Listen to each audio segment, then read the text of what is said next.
Hola, ¿qué tal amigos? ¿Cómo están? Muy buenas noches. Yo soy Esdras Chabot y esto es Dinero y Poder. El Observatorio Nacional Ciudadano presentó el estudio Transformación o Retroceso, el costo de la tragedia en seguridad y justicia, en el que se estima se necesitan 225,000 millones de pesos para remontar los rezagos generados en la materia durante los últimos 5 años. Dicen que el gasto en seguridad ha disminuido 22.5% en términos reales en este lapso. Para hablar de este tema nos acompaña en el estudio Dinero y Poder Francisco Rivas, director general del Observatorio Nacional Ciudadano. Francisco, muchísimas gracias por estar aquí con nosotros. Ernesto Cervera, Macario Esquetino, buenas noches. Buenas noches. Francisco, a ver, hay un problema de estrategia de seguridad. Podemos discutirlo con respecto a si no enfrentar o enfrentar la temática del crimen organizado es lo idóneo, pero hay otro tema que está ligado específicamente a los recursos que se tienen que asignar para finalmente por lo menos hacer frente. ¿Qué ha pasado? ¿Por qué esta disminución? ¿Cuáles son los indicadores que ustedes tienen? Bueno, antes que nada, un gusto estar siempre aquí en este programa. Quiero empezar pues precisamente diciendo que no es solo un tema de dinero, evidentemente el que necesitamos, aunque ahora sí, como se llama el programa, necesitamos dinero para poder hacer algo en materia de seguridad. ¿Qué tenemos en este momento? Si hacemos una mirada concreta a lo que está pasando en el país, pues tenemos los peores niveles de violencia de la historia, estamos en un 14% más de homicidios respecto al sexenio de Enrique Peña Nieto y un 40% respecto a Felipe Calderón. No es solo el tema de los homicidios, también en este espacio yo lo he hablado, aparte estos datos que tenemos oficiales no reflejan plenamente la cantidad, porque la calidad del dato ha empeorado notablemente, hay un subregistro de homicidios muy relevante, tenemos 47,000 personas que han desaparecido en este sexenio, que son más que las que desaparecieron en los 2 sexenios anteriores juntos, y una enorme presencia de delincuencia organizada en el territorio que se dedica a la extorsión, al huachicoleo, a los secuestros y a una serie de delitos. Ahí, pues sí, efectivamente necesitas como un primer elemento, y eso es lo determinante, una estrategia, pero también necesitas después con quién llevar a cabo esa estrategia. ¿Qué ha pasado en este sexenio? Ha habido pues un desmantelamiento institucional, no solo en desaparecer la Policía Federal y crear un cuerpo que hasta la fecha, 4 años después, no tiene ni pies ni cabeza, que es la Guardia Nacional. Tienes recortes presupuestales en prácticamente todos los rubros, y de ese dinero, ese 22.5% menos de dinero respecto a lo que teníamos en 2018, es en términos absolutos del dinero, pero la calidad de la distribución, o sea, la lógica de distribución de los recursos, también es una lógica que no abona la seguridad, porque de estos, por ejemplo, para el próximo año, el presupuesto de egreso de la Federación contempla aproximadamente 380,000 millones de pesos para todo lo que es seguridad, incluyendo fuerzas federales, fiscalías estatales, policías estatales, sistema penitenciario, Comisión Nacional de Derechos Humanos, las comisiones anticorrupción, las de atenciones a víctimas, la de búsqueda de personas desaparecidas, etcétera.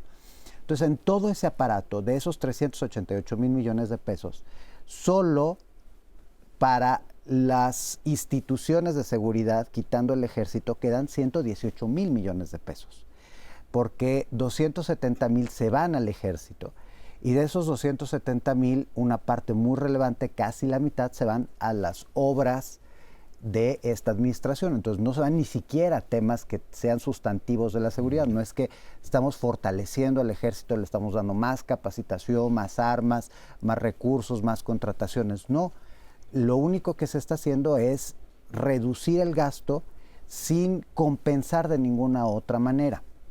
Entonces, ni la estrategia jala, las instituciones hoy están peor que nunca. Por 4º año consecutivo, en 2024, las policías municipales no se les destinó un solo centavo para la seguridad, y esas que son las policías más endebles por toda una serie de razones que históricamente conocemos.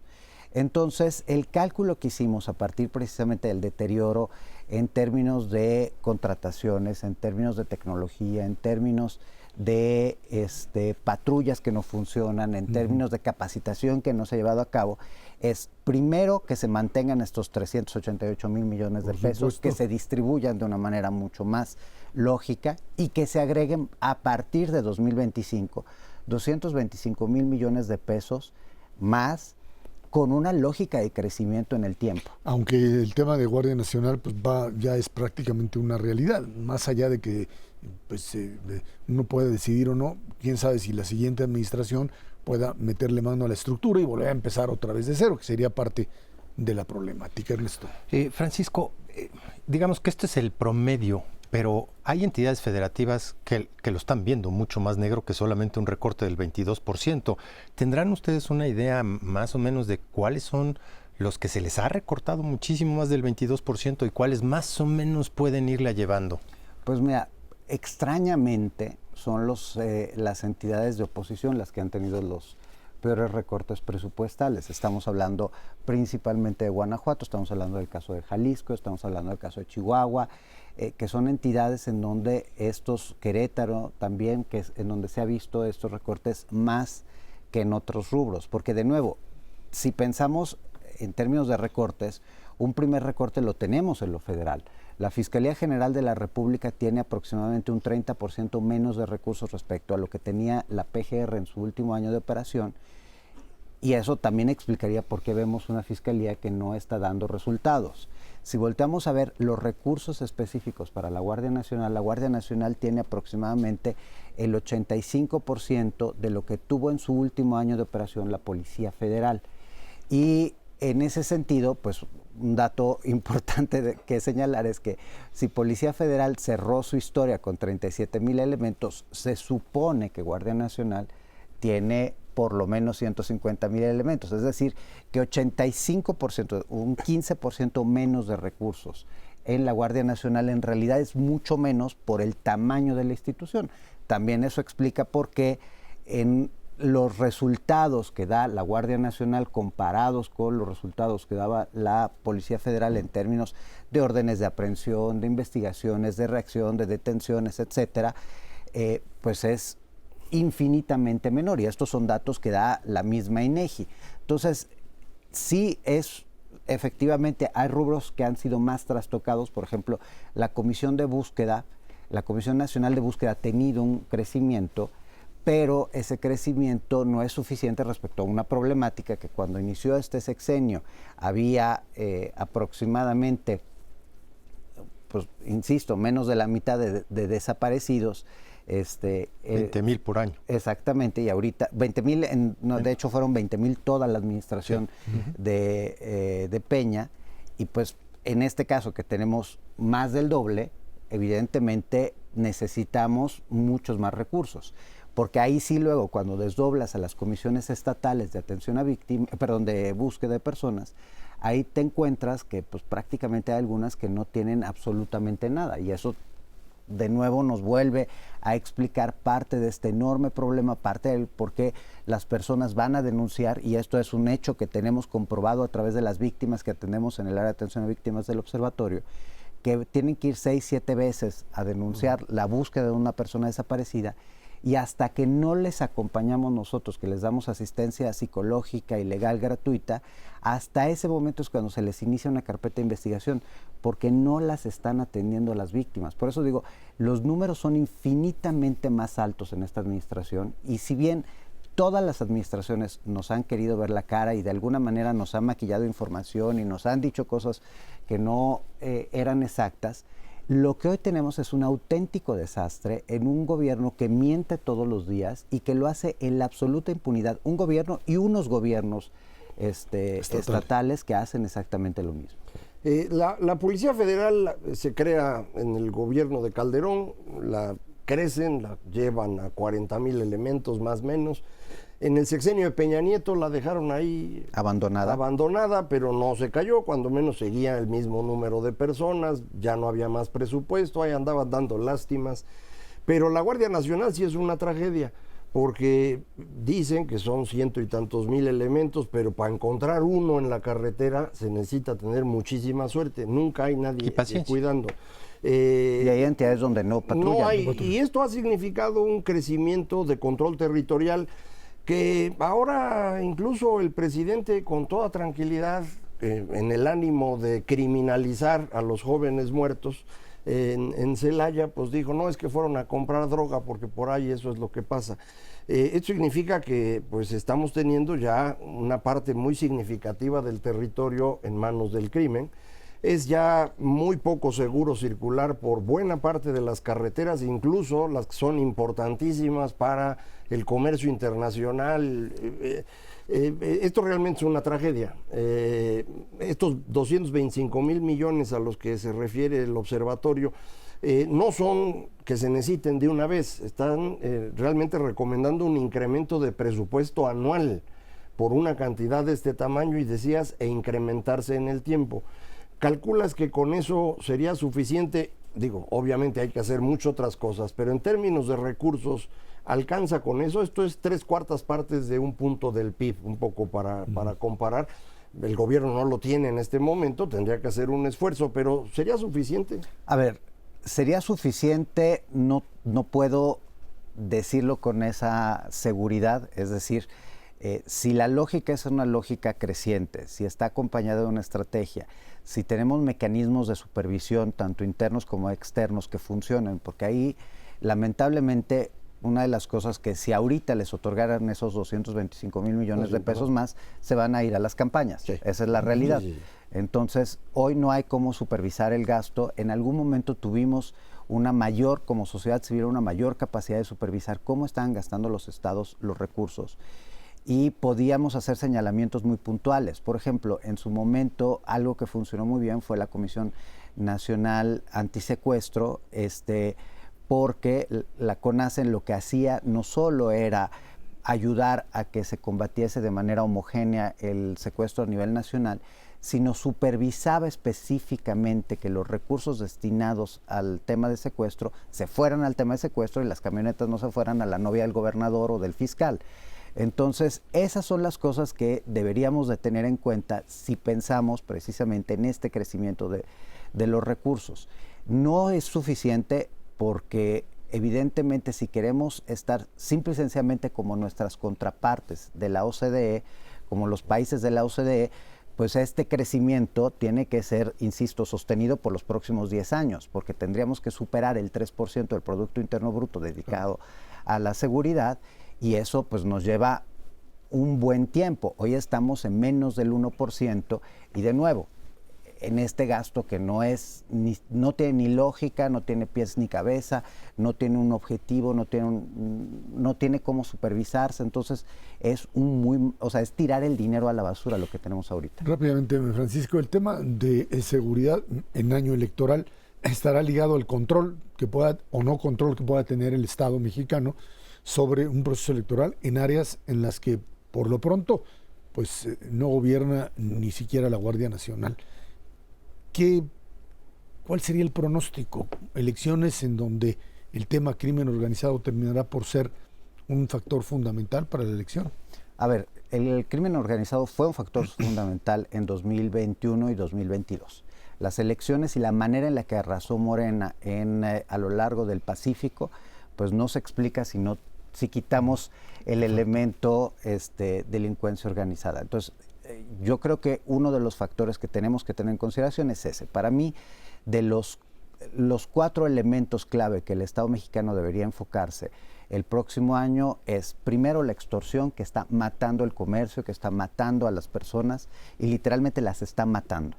Pero aparte está dándole de nuevo un control territorial, porque cuando te obligan a vender un producto, no solo es el derecho de piso, cuando te obligan a vender un producto, te impiden vender uno, o te controlan el sistema de distribución, están también controlando a una comunidad.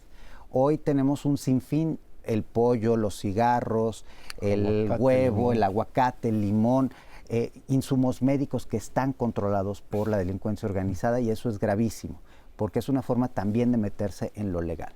El otro aspecto tiene que ver evidentemente con las drogas, y aquí Jóvenes Construyendo el Futuro ha sido un elemento, un factor determinante para que crezca el consumo de sustancias por parte de los jóvenes, que es pues un círculo vicioso, porque a partir de que se enganchan con alguna dependencia es mucho más probable que ingresen a la delincuencia. Tercero, evidentemente el tráfico de personas, que es un riesgo importante para el país en términos de lo que ocurre con las personas que son víctimas, pero también del potencial que les da a la delincuencia organizada. Y por último, el tema electoral, en donde ya hoy controlan municipios completos la delincuencia organizada, porque ellos nombran a las personas, porque manejan el presupuesto municipal, y evidentemente la calidad democrática de nuestro país se verá trastocada notablemente. Bueno, pues ahí está un escenario no pues nada placentero, pero bueno, hay que entrarle directo a esta realidad. Francisco Rivas, director del Observatorio Nacional Ciudadano, muchas gracias por estar aquí con nosotros. Fundamental la presencia de organismos de sociedad civil. Muchísimas gracias a ustedes. Gracias. Buenas noches. Vámonos a una pausa. Esto es Dinero y Poder.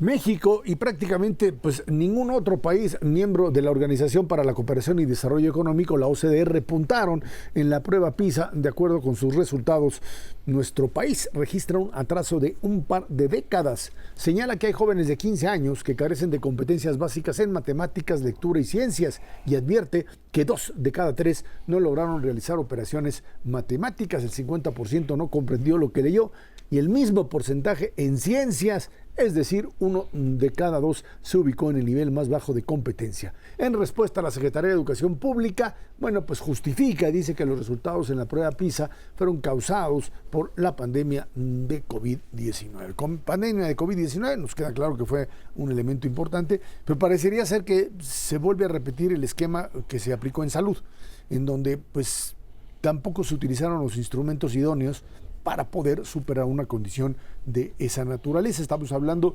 de un problema que ya teníamos desde mucho tiempo atrás, fundamentalmente en el asunto de comprensión de lectura y por supuesto matemáticas, y estamos hablando de matemáticas básicas.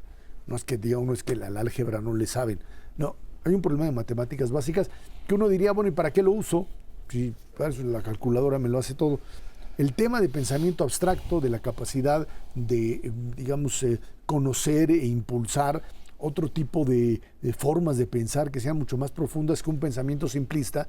Yo les diría, parte del problema que tenemos en el país es que todo este tipo de lecturas, pues, de rebote, de ahí se va, es producto también de una mentalidad que está ajustada a un tipo de respuestas que son simples y que la complejidad no la entiendes. Y si no logras entender la complejidad, entonces pues tienes básicamente un nivel sumamente bajo para todo lo demás. Estamos frente a un fenómeno como el que es el de la relocalización, el nearshoring, y para eso necesitas gente que sepa, que tenga capacidades, que esté al día en conocimientos.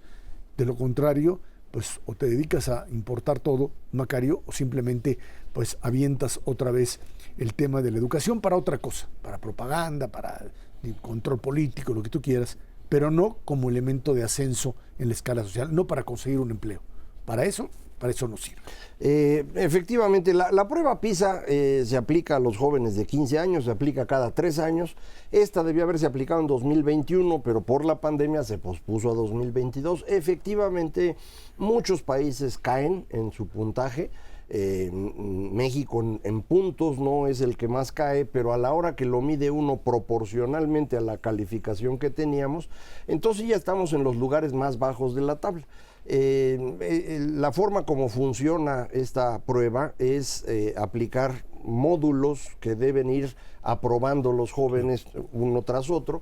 Si no logran llegar al módulo 2, se considera que el joven no tiene la capacidad desarrollada pues mínima para esta materia, y ahí es donde se nos quedó el 66% de los jóvenes en matemáticas y la mitad, como decías tú, en español, bueno, en lenguaje, en lectura. y en ciencias. Este 66% era lo mismo que teníamos en 2003, cuando se aplica por primera vez PISA en México.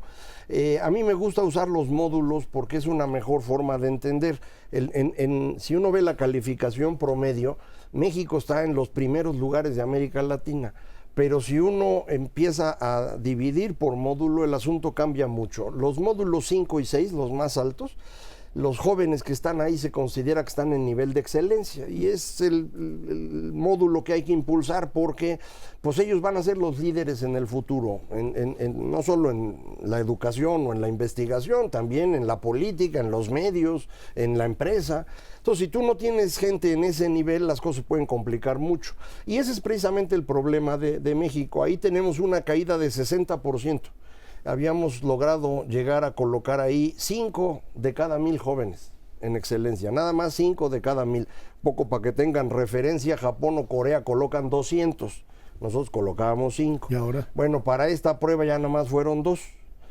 Ya nadie en el nivel 6, ya ni siquiera llegamos al nivel 6. Entonces, pues es un golpe muy duro y esto al final confirma lo que ya sabíamos del sistema educativo mexicano, está hecho para sacar promedio. Es decir, la escuela en México está pensada para que todo mundo salga más o menos. Entonces, para que salgan parejitos en la escuela, lo único que puedes hacer es, pues a los que son más ávidos, más vivos, pues bájalos, güey, porque los otros no van a subir nunca. Entonces, para que todos salgan igual, salen igual hacia abajo. Esa es la razón por la cual México es un país, una potencia en ensamblaje. Y podemos hacer un montón de cosas en eso, pero no podemos diseñar autos o computadoras o celulares.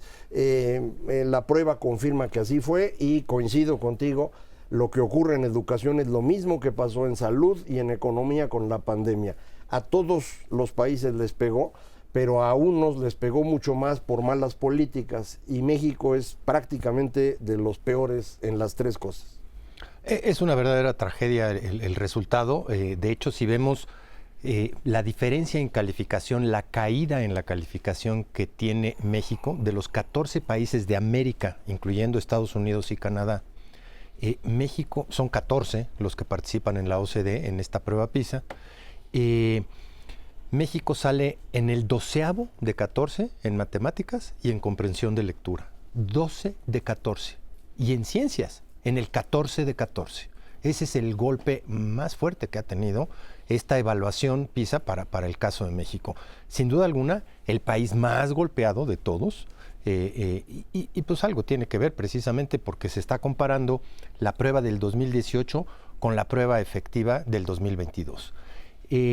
Más allá de esta deficiencia de la calidad promedio de nuestro sistema educativo, preocupa mucho dos generaciones completas, los que iban en quinto de prepa y sexto de prepa, que con la pandemia simplemente dejaron de estudiar. O los que iban en segundo de secundaria y tercero de secundaria y que dejaron de estudiar. Y luego viene la medida tramposa de decir es que ya tenemos y recuperamos el 100% de la matrícula. Sí, de los que están en esa edad, pero ya los otros 2 ya los perdiste. Totalmente. 2 años escolares. Y el impacto que va a tener eso sobre la fuerza laboral mexicana, las empresas y la calidad de vida va a ser terrible. Porque recuperar 2 años de escolaridad son como 20 años en términos generales para una generación completa de mexicanos, o 2, que simplemente no van a encontrar acomodo para esos puestos que se requieren. Como tú mencionas, el nearshoring, pero hay muchísimos otros puestos, no necesariamente vinculados con el nearshoring, que requieren ciertas habilidades mínimas. Lectoescritura, aritmética, no matemáticas, aritmética que tampoco la tienen específicamente, ya olvídate de la parte de ciencias, que eso ya está un poquito más sofisticado. A ver, el tema es que a veces lo que se criticaba, incluso en la reforma educativa anterior, decía es que la prueba PISA estaba muy estandarizada hacia niveles propios de países desarrollados. Y México necesitaría otro tipo de indicadores que pudiesen marcar, digamos, con más precisión en dónde está el problema. Creo que era parte de la discusión hasta el 2018 con respecto a cómo cómo íbamos a tratar de cambiar programas o establecer cosas más específicas sobre lo que tiene que saber y conocer un niño en Chiapas frente a lo que tiene que ver otro niño, no sé, en Nuevo León, en Monterrey, en zonas desarrolladas. Pero parecería ser que la prueba PISA, digamos que puede ser mostrarte un escenario muy generalizado. El problema es que todas las otras evaluaciones que anteriormente se realizaban también las hicieron a un lado. Y si dejas de evaluar, pues por eso te sale esto así. Incluso no tienes ni siquiera mecanismos para poder defenderte y decir, es que miren, aquí está sucediendo esto, otro. Y bajo ese modelo, y con la nueva propuesta educativa, pues lo que está sucediendo es básicamente, yo creo que es el punto clave de la discusión, es, ¿la educación es un mecanismo de ascenso social o es un mecanismo de igualación social? Como decía Macario, en términos de bajar a todos a niveles medios o hacia abajo. Pero tu problema es que si la educación no te brinda la posibilidad de obtener un empleo, entonces estás jugando a variables muy diferentes. O sea, a tener que utilizar 3, 4 años de tu vida estudiando cosas que no te sirven para nada, porque finalmente de eso no vas a vivir. Y creo que esta es parte de la discusión o el centro de la discusión común. Este argumento de que deberían ser preguntas más específicas Eso. al contexto es una gran tontería. No tiene ningún sentido. Es como decir, ¿sabe qué? Como en el básquetbol cuesta mucho trabajo, vamos a hacer un juego de básquetbol donde nadie pueda ser mayor a 1.60. Bueno, es que eso no tiene sentido, de veras. A ver, tú vas a competir globalmente. Tú tienes que usar celulares, tienes que usar estas cosas, las cámaras, tienes que estar en una economía moderna. Si tú al mismo tiempo quieres que se estén midiendo cosas propias de la tradición latinoamericana, del sufrimiento, pues así no se va a poder nunca. Lo que yo te diría, Macario, es, a ver, hay un mínimo que tú tienes que tener como conocimiento. Eso está en la prueba Y PISA, eso en es la fase 1. Eso es. Son mínimos. Etapa 1. No, Ok, tampoco pero, te están preguntando cosas. No, yo entiendo, pero tienes que, además tendrías que manejarte con un modelo de evaluación todavía mucho más profundo que la propia prueba PISA. De La los prueba alumnos PISA y de los maestros. Con respecto a maestros, con Claro. respecto, por supuesto, también a los alumnos, porque me parece que eso es lo que te puede reforzar o rechazar. ¿Quieres rechazar este tipo de datos? Muéstrame con otro tipo de análisis que esto no es suficiente o que esto no se adapta a la realidad nacional. Lo que no puedes hacer es decir, yo la rechazo porque yo creo que estamos mejor. Esa es una gran tontería, yo insisto, y ojo, esta prueba es antes de que empezara la nueva escuela mexicana. Eso sí es. Ya con la nueva escuela mexicana esto va a ser una tragedia espantosa. Y sería una tragedia mucho peor dejar de participar en la prueba PISA. Al menos ahorita tenemos una idea más o menos cómo va y del deterioro. Si dejas de tener por lo menos esa mínima información de cómo está tu sistema educativo, pierdes absolutamente la brújula de para dónde debes de dirigir los esfuerzos hacia adelante. Dejar de participar en la prueba PISA por el hecho de que no te gustan los resultados, sí me parece verdaderamente trágico para este país. Vámonos a una pausa y de regreso platicamos con usted sobre indicadores económicos en el país, el tema de los salarios mínimos aumentando al 20%, hasta dónde esto le pega directamente a la propia productividad o es un factor de apoyo para muchas personas. Esto es Dinero y Poder.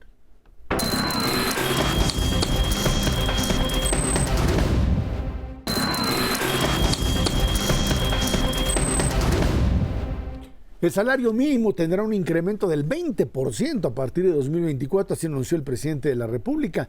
La iniciativa privada había propuesto un monto menor. A partir de enero será de 248 pesos 93 centavos y en 24 municipios de la frontera norte del país, 374,89. En septiembre, el consumo privado aumenta 0.8% respecto a agosto. Por origen, las variaciones fueron nacional 0.8%, importación 1.8%. También en septiembre, indicador coincidente, se ubica en 101.1 puntos y avanza levemente 0.05% respecto al mes inmediato anterior. El indicador adelantado se ubica en 100 puntos, 100.2, registrando una disminución de 0.10% respecto a septiembre. Vámonos primero con el tema de salarios mínimos. Sin duda, la medida de generar y de aumentar salarios mínimos en una proporción enorme desde el inicio del sexenio, ya venía desde la época de Peña Nieto, pero aquí, digamos, se impulsa todo más. Lo que te hace es, de alguna forma, presionar para que el mercado formal sea el que pague mejores salarios, por lo menos en los niveles primero y segundo, 1 o 2 salarios mínimos.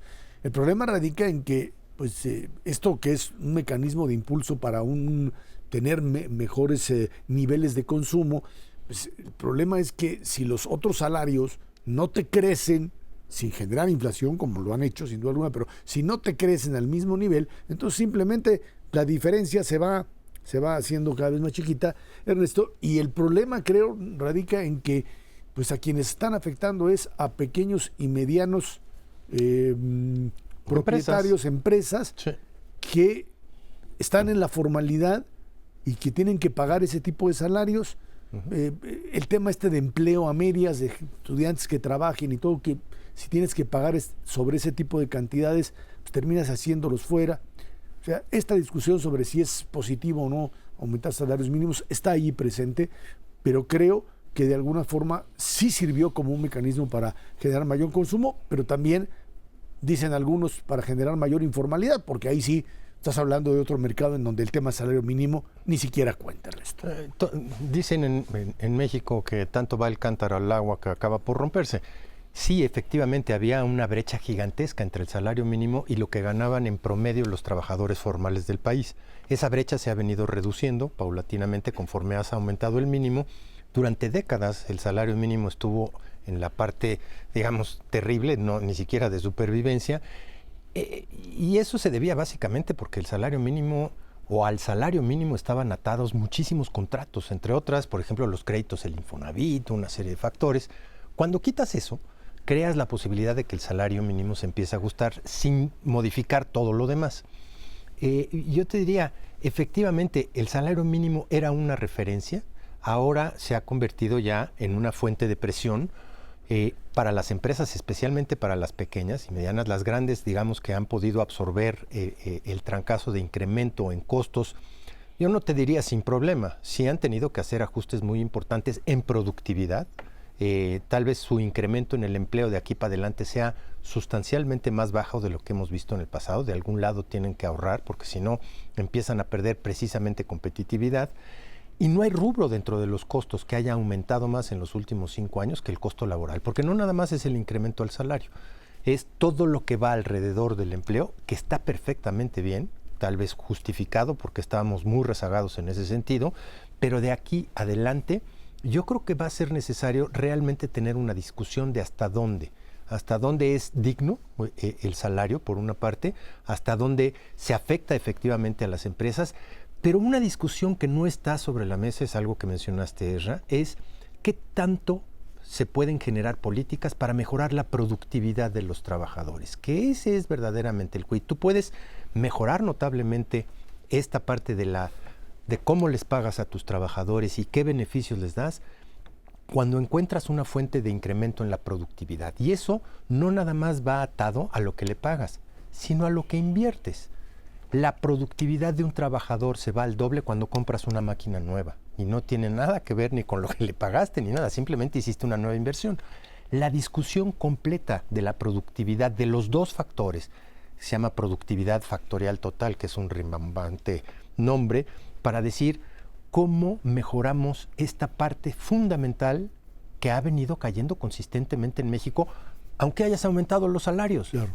¿Cómo modificas la parte medular que seamos más productivos y que al mismo tiempo tengas a esta parte de incremento en la capacidad de compra de las familias mexicanas?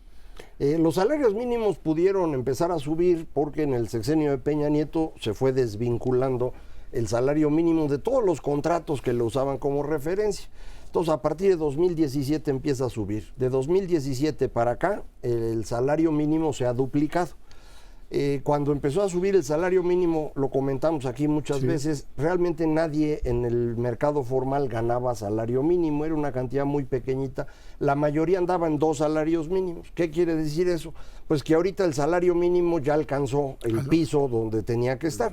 Aquí es donde va a empezar a notarse con este incremento del próximo año el efecto que puede tener, ya sea en precios o en menor contratación de trabajadores. Lo veremos cuando eso ocurra. Hasta ahorita el crecimiento del empleo de los últimos 3 años después de la pandemia ha sido parecido al que teníamos anteriormente, pero no se recuperó lo perdido en la pandemia, digámoslo de esa forma. Traemos un rezago de un poco más de 1 millón de empleos contra la tendencia previa. Eso va a estar complicado que logre recuperarse. Se ha ido compactando la estructura salarial. Ahora entre 1 y 2 salarios mínimos está ya más de la mitad de los trabajadores, casi 60% de los trabajadores formales está entre 1 y 2 salarios mínimos. En este año hemos tenido un incremento notable, desde 2022, un incremento notable en los ingresos de quienes ganan más. Y esto tiene que ver con, no es exactamente el nearshoring, pero estas inversiones en algunas partes de frontera, en donde muchos empresarios decían es que ya no encontramos mano de obra. Se refieren a mano de obra calificada, personas que ganan 3, 4, 5 salarios parte mínimos. de la bronca de educación que decíamos. Y esos, como son poquitos, entonces, bueno, pues hay que jalarlos de donde sea y les empiezan a pagar más. Y eso ya empezó a equilibrar el aumento también de los de mayores ingresos.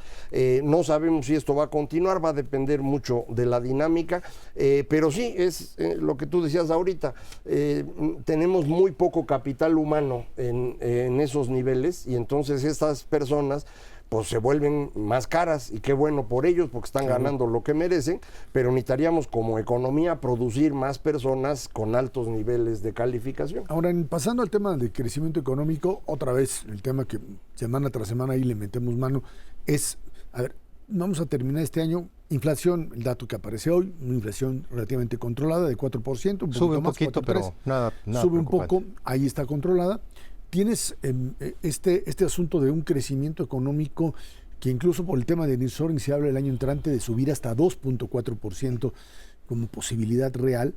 Y estaríamos un poco pensando en que independientemente de las políticas de gobierno, pues aquí lo que se ha dado es, dado la vecindad con los Estados Unidos y la dependencia, un jalón importante a la propia economía mexicana, y también un incremento de consumo, porque finalmente el mantener o el repartir dinero por un lado y mantener, digamos, estable la inflación, te provoca un crecimiento basado en el consumo. Insisto, el problema que hemos discutido es, ¿esto es sostenible como proyecto a largo plazo o simplemente estamos pues apostando a crecimientos que en un momento determinado hasta te pueden desaparecer?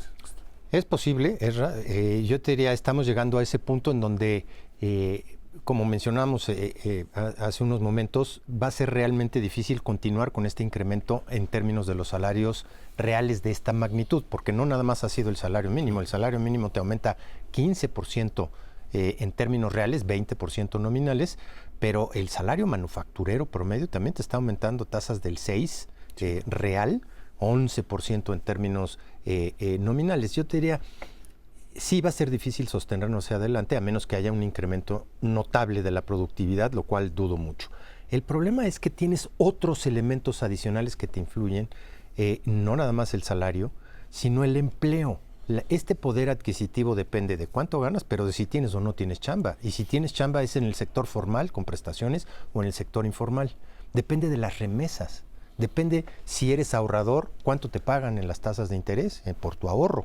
Hay mucha gente que vive precisamente de eso, de las rentas derivadas de su ahorro en ciertos estratos sociales. Todo se va confluyendo, digamos, hacia un año, yo te diría bastante más complejo, 2024, en términos de generar crecimiento económico solo por la vía del consumo. Yo creo que tiene que ser un crecimiento mucho más balanceado. En términos generales, no ha sido un buen año en términos de exportaciones, salvo estos últimos 2 meses, y nada más por la exportación automotriz, porque el resto de las exportaciones está relativamente apachurrado, creciendo de manera negativa. Cuando tienes un crecimiento balanceado, te crecen las exportaciones, que es la demanda exterior, te crecen el consumo privado, y ahí ya tienes un balance mucho más tranquilo que puede darse en el 2024. Solamente alrededor del consumo lo veo difícil. En este gobierno el crecimiento ha dependido esencialmente de Estados Unidos. Las remesas Sí. el crecimiento de consumo, pero en bienes importados, que es todo lo que ha crecido, lo demás prácticamente no se mueve. La importación, la inversión en bienes de maquinaria y equipo importados, y la exportación de manufacturas y agropecuarios. De eso ha funcionado. Entonces, pues depende de Estados Unidos. Yo tengo noticia de que ahorita en fronteras empiezan a complicar las cosas. Desde septiembre, octubre, empieza a notarse una menor actividad. Las manufacturas en Estados Unidos han estado cayendo. No está claro que Estados Unidos siga teniendo un comportamiento muy bueno. Yo sigo pensando que es probable una muy suave recesión en los primeros 6 meses del próximo año, y eso nos golpearía a nosotros. Entonces, pues, depender de la economía de Estados Unidos, yo pienso que no es la mejor cosa, y en este gobierno hemos dependido por completo de lo que aquellos jalen. Vámonos a una pausa y de regreso platicamos con usted. El fenómeno fosfo, el señor Naranja, que dijo que finalmente se iba y deja a Movimiento Ciudadano prácticamente sin fichas. Vámonos a una pausa. Esto es Dinero y Poder.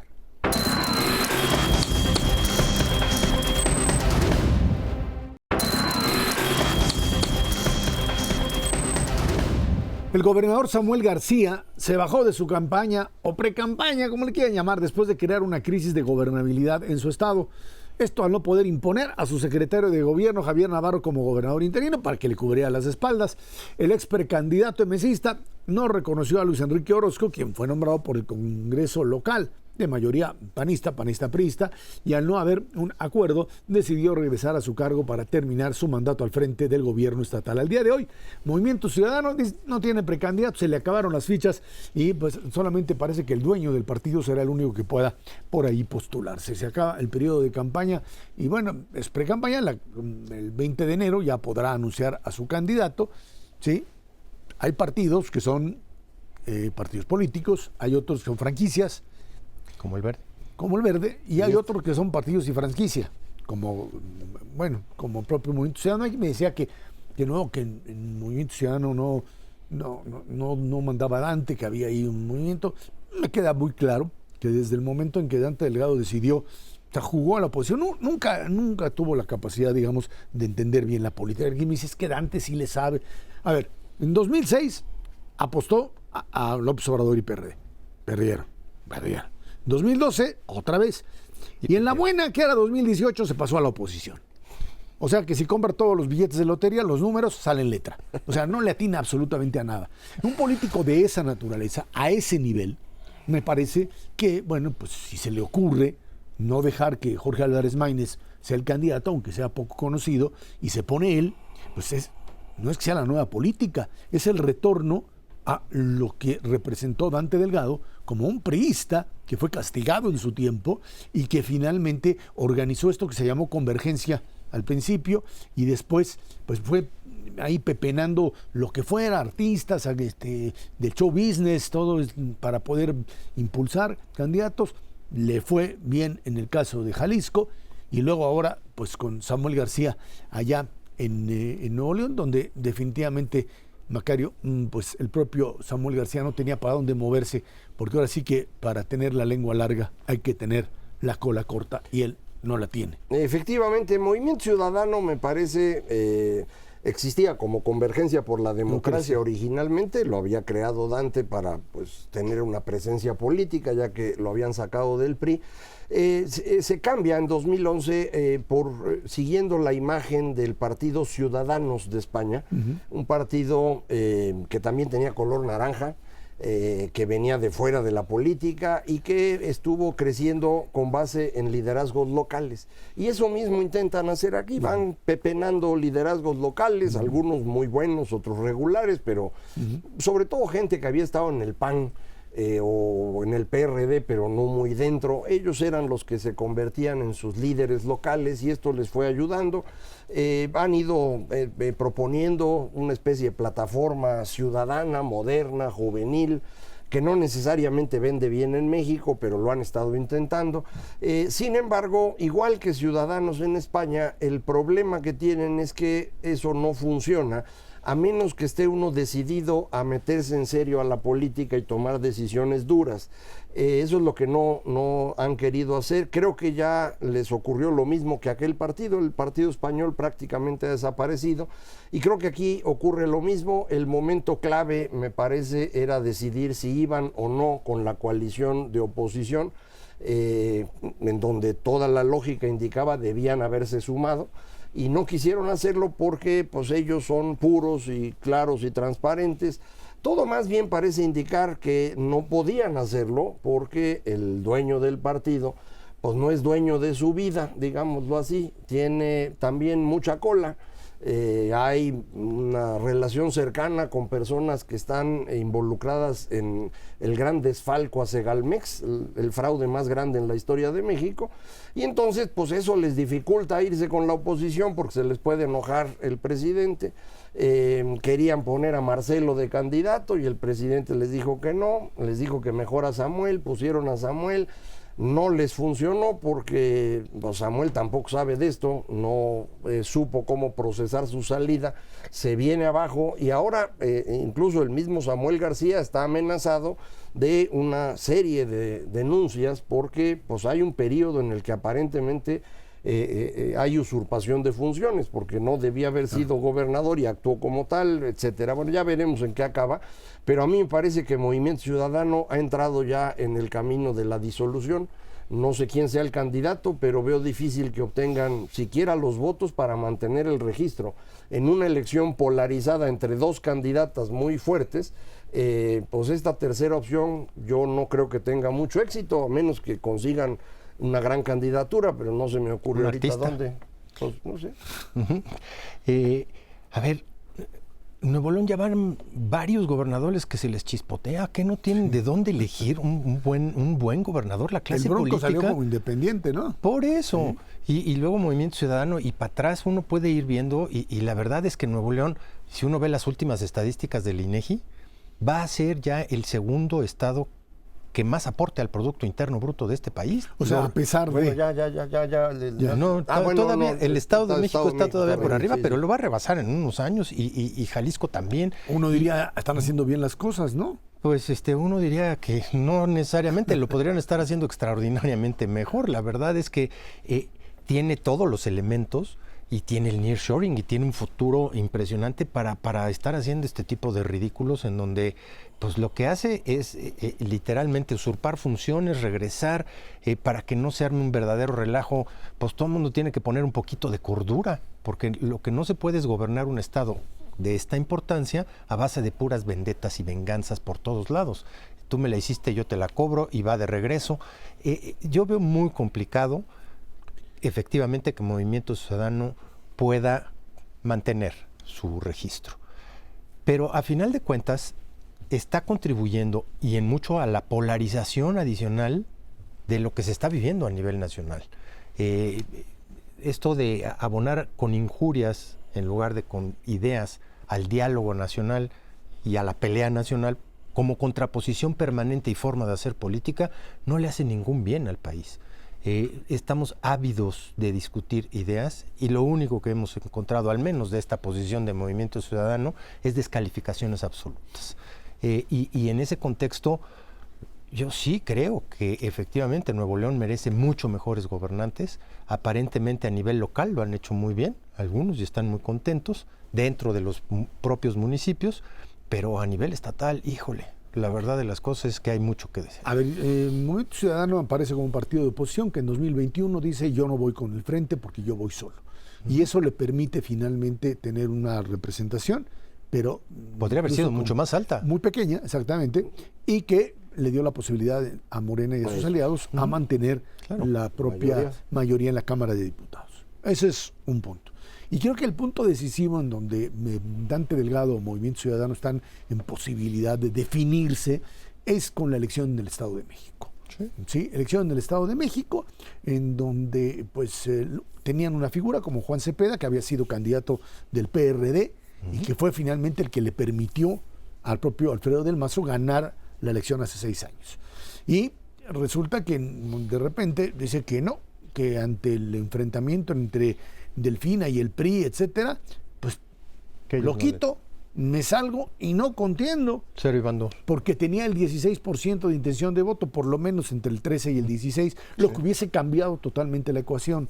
Y ahí me queda claro que finalmente Dante Delgado decide apostar por una negociación con el gobierno. Me parece muy válido. Pero entonces, dejemos de verlo. Hoy dice Dante Delgado, se acabó el bloque de oposición, de contención. Pues es que desde el momento en que él decidió, por X razones, porque lo impusieron, porque le demostraron lo que traían y que por dónde podían agarrarlo, pero el hecho es que Movimiento Ciudadano dejó de ser un partido de oposición para convertirse en otro aliado más de Morena, que me parece muy válido, muy legítimo, pero entonces que dejen de asumir que son oposición en este momento. En resumen, en 2021, por ir por su lado, le dan la mayoría a Morena. En 2022, por no entrar a la elección, le dan el triunfo en Estado de México a Morena. Ahora tratan de usar a Samuel como esquirol en la elección, pero además se salen del bloque de contención en el Senado para que Morena pueda decidir a su gusto. Después de estas 4 cosas, usted dígame si Movimiento Ciudadano realmente está jugando a la democracia o es un palero de Morena. Pues está bien fácil. Están apostando es una apuesta muy difícil, pero en un modelo, como decían, de polarización de 2 candidatas, lo más probable es que el escenario de un golpe fuerte, sin duda alguna, a Movimiento Ciudadano en la próxima elección esté presente, a menos que se les aparezca, no sé, algún candidato de esos popular, ¿no? Luis Miguel, y no Luis Miguel González, sino el otro. El que canta. El que canta, no el que no canta. Bueno, ahí está Ernesto Cervera Macares, que tiene muchas gracias a usted que nos ve y nos escucha todos los jueves aquí en el 11. Dinero y Poder, 10 de la noche. Muchísimas gracias y muy buenas noches.